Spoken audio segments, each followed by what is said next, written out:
now that we're all here, I always think that it's so amazing that, over the it's crazy that it's been 18 years that Russell isn't with us anymore. But I always find that there are a lot of people that we know who have come into our circle who, over the course of time, have told us that they feel like they do know Russell because of the way that we talk about him and the way that we continue telling all those stories. And but it's always better to have people that actually did know Russell come in to talk to us. I feel like, the fact that we still keep our connection with you guys and that you guys stay connected with us has been really important and helpful to help keep Russell's name alive. Yeah, So, I mean, 18 years. Wow, Crazy. it's Geoff, crazy, especially. do you still put flowers out? I do every year. I think there was one year last year, or this year. I think there was a struggle with. I was out here for the quarantine. There was one year. I think Jordon called me out on it. He's like, "Oh, nobody told me about flowers this year." Right. That was a couple of years ago. I think there was one year. I got a text from Jordon. He's like, "Dude, I didn't get the phone call from everybody." Well, I just want to. I'll make love sure to that keep you the do that. ritual alive, just like the charity event and the charity. I will keep that alive. I promise you that. I know. Yeah. Especially now that I'm living out here. And you guys have been, and Jesse have been just wonderful year after year, always supporting us, always showing up, always being there to help. It's been great. Well, aside from it being such a great way to honor Russell, it's also just such a wonderful cause and a way to keep paying it forward and keeping Russell connected to the future rising stars in the culinary world, which I think is super cool. Very cool. And like one thing I was thinking about, quarantine, I think we've all probably gotten more familiar with cooking for ourselves, especially being New Yorkers where we're relying on delivery so much. But, Russell had such a profound impact on me. Not just, I knew he was more into baking, but whenever we'd come over to your apartment, Dorothy and David. You have to try this. Russell was always such a generous host. Sometimes he would order in. I think you guys were probably flipping the bill for that, so thank you. But he was always on the grill. He always had obviously his famous chicken, but always seeing Russell coming up with ideas and being so passionate about cooking and working at Mesa Grill and even Frites Belige, that Belgian fry place. It always inspired me to be into cooking, and I think Geoff would attest that I'm not so bad. We cooked dinner together a couple weeks ago, but I wasn't allowed to cook. Morgan cooked. Whenever I'm cooking, I often think of Russell because cooking has become such a calming and soothing kind of creative outlet for me. But it's also a connection point that I have with Russell that I find really special. Yeah, Morgan has become a good cook. Hey, listen, that doesn't surprise me. Well, we all talk to Russell. Yeah, we all. I mean, especially when there's cooking or baking. Yeah. I mean, speaking in Mesa Grill, I remember when he was working there, and I remember at the time we were talking about future plans, and we were talking about the restaurant that Russell was going to open, and I remember saying I get to eat free, right? And he's like, oh yeah, and I'm like, I get the best table. He's like, of course, absolutely. And I often think about what would that restaurant empire look like today? And would I still be eating free? Of course. But out of all my friends, especially Geoff, I would say Russell was, if someone was destined for success and seeing a vision forward, it was Russell. So passionate and so talented, and so inspiring. It's funny you should say that, because right after Russell died, when we went up to the CIA to collect his things, and we ended up talking to his class of students, and one of them said, I don't know how to say this. He said, but now we just don't know what we're going to do with our lives. We all knew that we would graduate and then we'll go out and get a job. And 2 years down the line, we'll call Russell and Russell go would work hire us. and we go, yeah, we'd go work in one of Russell's restaurants. Exactly. It's so funny that I think it's very funny that that you ate for free at Mesa. That's I think one of the funnier things.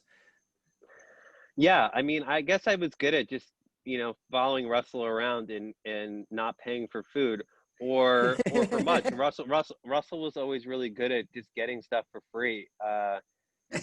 This little guy who larger than life would roll up to the nightclubs, talk. Not only did he talk, he walked the talk, and he got us in, and he got us free drinks and free tables, and was always the center of attention. And I often just kind of marveled. Always free drinks. I don't know how he kept the jobs. I can't believe this guy. This guy, he's got such. I guess my grandma, who just turned 100, she's got chutzpah. Chutzpah. That's how you say it? How do you say it, Geoff? Chutzpah. Chutzpah. Chutzpah. Russell Get it. definitely had chutzpah. Yeah. Definitely had chutzpah. A lot of balls. But with charm. Definitely chutzpah. But with charm. Oh yeah. What amazed me was that Russell could do you in, and you knew it, and you'd still walk away smiling because he would just charm you near the end. And he Very did it true. to me as his father. I'm Of not just saying I've heard about it. Often. Yeah. Yeah. something Yeah. and you're doing me in, and he'd say, well, yeah, but, and in a certain way, he would massage you with words or a smile or some comment, diverting the attention to, you're really looking handsome tonight. I like that tie on you. In the middle of something more difficult. And before you know it, you're smiling and he's walked away with the company store. Yeah, exactly. I always, He knew exactly what he was doing. Always knew what he was doing. I always There tell was these stories. Always a thought process.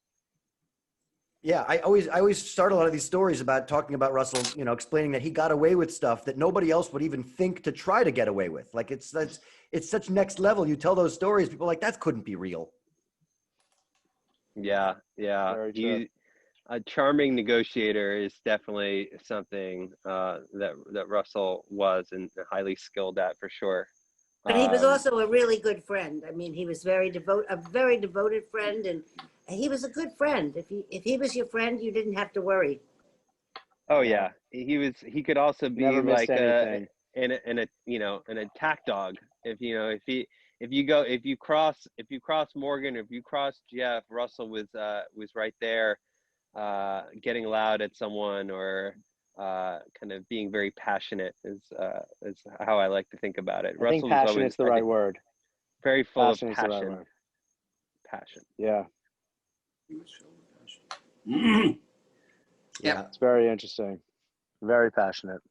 I actually think of Russell a lot while I'm being a young father, and I see my kid, and there are certain things where I just think about, like when I was a young man, like with Morgan and Russell, and how I would want to guide my son, and it's there's definitely a lot of influence when Russell's still involved and thinking about the life and the passion and everything that he brought to the table. I mean, me and Morgan have tattoos from it. Go figure. We do. What? How do our tattoos? Oh, we all got tattoos together, right? Obviously, a memorable experience getting those tattoos. Sure. Yeah, it's been a while. Sure. Yeah. Have you covered those up? I guess is that not that you don't? Well, Russell wasn't in favor of tattoos, as I recall. I remember. No. He was a witness too. Yeah. Not But he didn't get- participant in. That No. was the first one. Yeah.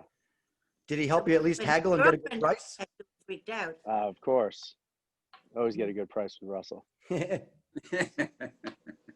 He was a good. Well, negotiator. I think that the tattoo that you're thinking about, Geoff, was I think we all we're on the Lower East Side, and Russell didn't participate in the actual tattoo, but he was with us, I believe, when we wanted to get, this is so stupid, we wanted Chinese letters tattooed on us. Yeah, this was the first one. because that's like, that's like a super cool thing, to have. Not really. We thought. But the Wait, let me tattoo take this place- one over. All right, we ran into a Chinese restaurant, and we were like, tell us what this means. And Morgan, No, no, no. everybody went for No, their own words. you're messing. I got it. You I forgot got the it. first part. The first part was that the tattoo artist said, "I don't know how to write in Chinese." We said, Right. "Okay, there's a Chinese restaurant across the street." So we Go ran ahead. across the street, and we had a couple drinks in us, and we're like, "Oh, we want to say this X, Y, and Z," and we all picked different things, and then they just wrote it on a piece of paper. We go back across the street, and we get them tattooed on us, and we're walking out, and Russell's like, "Are you guys sure that's what it means?" Like, we had no confirmation, no check of anything, and he's like, does it mean lo mein? Order one spare ribs. 3 egg Does it rolls. actually mean destiny or whatever I thought I was getting? Yeah, but he's But yeah, that was the first time around. So you have 3 egg rolls tattooed on your ankle or something now. Exactly. Exactly. Yeah, It's hilarious. those are crazy times. I mean, a lot of the stories it just can't be said on TV, on Zoom. But Oh, listen, not only can some of the good Russell stories not be told on Zoom, some of them can't be told to my parents because they still believe the story Russell and I told them 20 years ago. Oh, right. Right. Thank you very much. Okay. There's only a couple Yeah. of those. I've come clean on a bunch of the funnier ones. yeah, it Yeah, definitely left I'm an sure. imprint, without a doubt. Yeah. No, definitely left an imprint. I think it's interesting that that all those kids said that they were going to ultimately work for Russell. I think that's one of the things that we think about a lot is, what kind of an empire would Russell have built by now, 18 years in, I think it has helped. I mean, I'm not much of a chef. I feel like I'm good on the grill. I've maintained my grill capabilities. I've carried forward that, the good chicken. Yeah, the good chicken. Oh yeah. It's I feel like it's it'd be the supper clubs, a chain of it's supper the clubs. it's the soy vey marinade, right? Jordan's being modest. He's become actually quite a good cook. He cooks lots of stuff besides chicken and steak. I've seen your grilling your COVID grilling on Instagram, and it looks phenomenal. I've I'm the been- only one that doesn't cook, probably because I had you guys, cooking for me. Yeah, that's exactly right. You need somebody to No, compliment the Jeff, chef. Jeff, you were always better at eating than cooking. Oh, buddy. there it is, and there it is. Okay, I got it. I know. Each person has a role to play in this world. If I have to be the eater, I'm fine with it.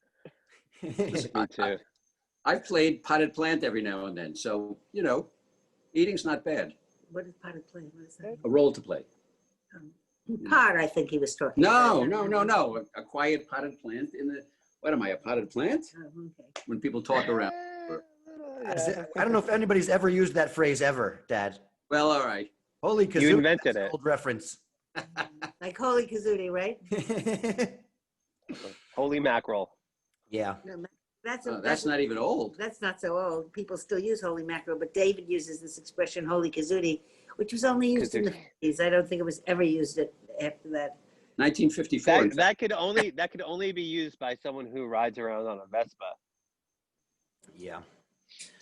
Well, I got to just say, it really, with the three of us always talk about how much it warms our heart to say that we're not the only ones that go around telling Russell stories.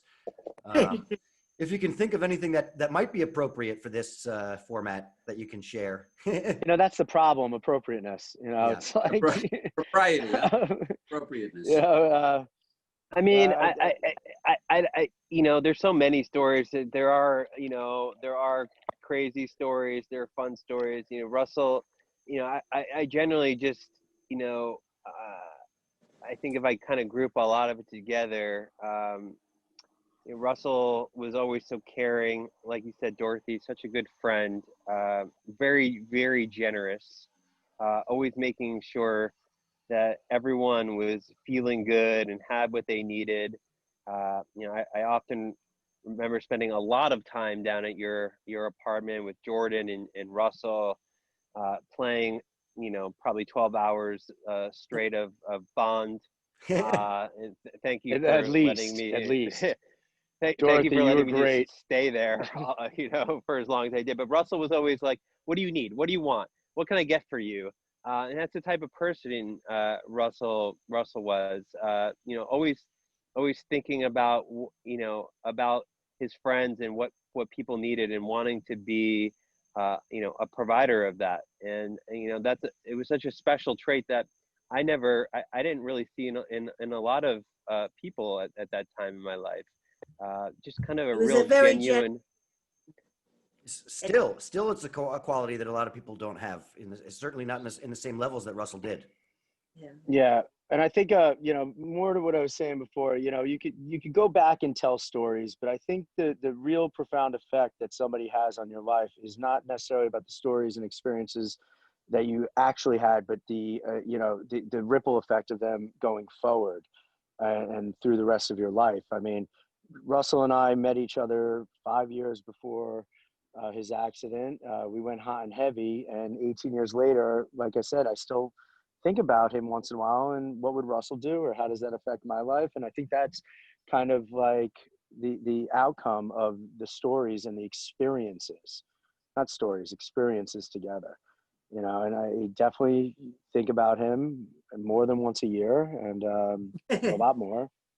And it's really nice that you guys keep this going.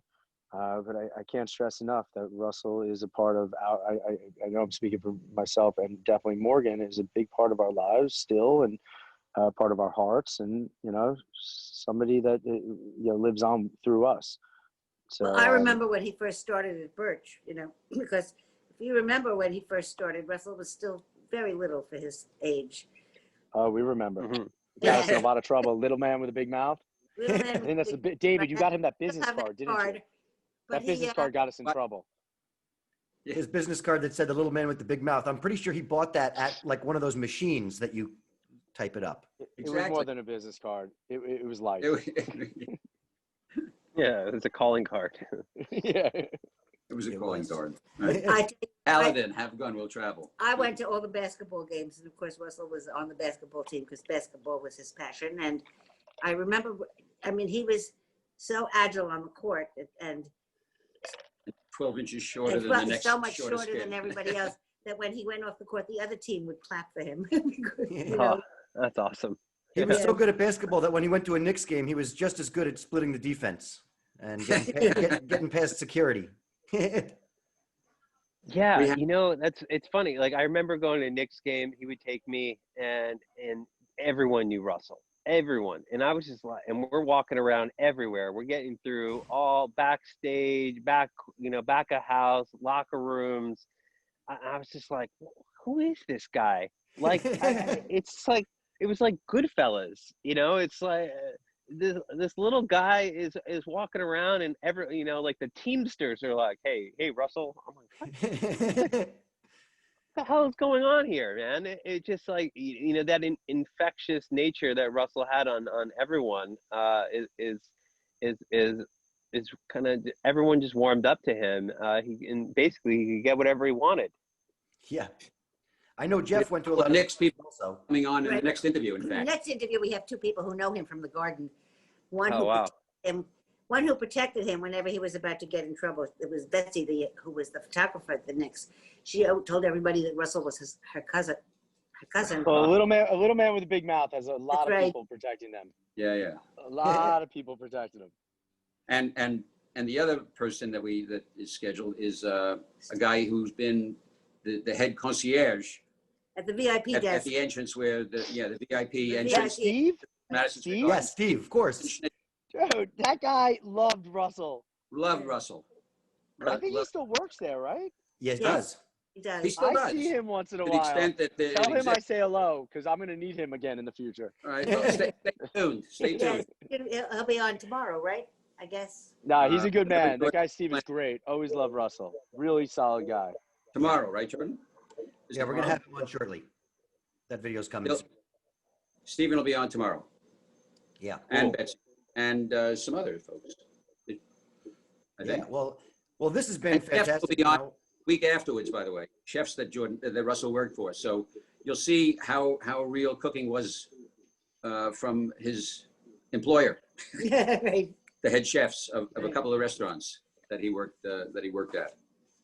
And several of his friends who became chefs, who were still chefs. Oh, right, and other And chefs one being of his his baking partner, and in typical Russell fashion, the woman who was his baking partner at the CIA was also the valedictorian of their class. So, Oh, so wow. we all know that Russell struggled academically because of his learning differences. So he Made sure to You were gonna- partner up with the woman who was going to be the valedictorian. right the smartest. if you're going to cheat off the person sitting next to you, make sure you're sitting next to a smart person. Right. Right. Yeah, for sure. There Problem is, birds of a feather flock together. you go. She needed someone to speak up for her. It was a beautiful partnership, I think. It was a great relationship. Russell yes. provided the backbone for her to not be dealt unfairly with by some of the people there. And she helped him get through some of the tougher elements of testing, I guess. No, whatever it was. because anytime they had to do any paperwork that was Oh, the paperwork. any right, of the right. paperwork that was affiliated with their projects, Carolyn could always do the paperwork, which Russell always had so much trouble with. So, Yeah. Well, we're close to the end. Well, it's so great to be able to talk to you guys and to share this time with you. And so thanks Yeah, for it's coming, nice. making the time to come Thank and you. talk Awesome. with us. Really Thank you. awesome. Thank you for always Thank being you. there for Yeah. us. It's We great what really- you guys do. The cause is great. You know, the results are phenomenal, and we're just happy to be somehow tethered to it. It's really nice. Auction's going to be up by next week, I reckon. Right, George? Right, next Wednesday. Yeah. Next Wednesday. That'll be online. Jordon, you get the On Levi's? all the donations now, right? We Yes, still get- just sent us everything. It's awesome. Great. Thank you. All right, Thanks a love lot. you guys. love Thank you you. too. Mwah. Love you Mwah. guys. Love Love you to guys. Russell. Ma, Yeah. Up to Russell. That was that was perfect. Sure was.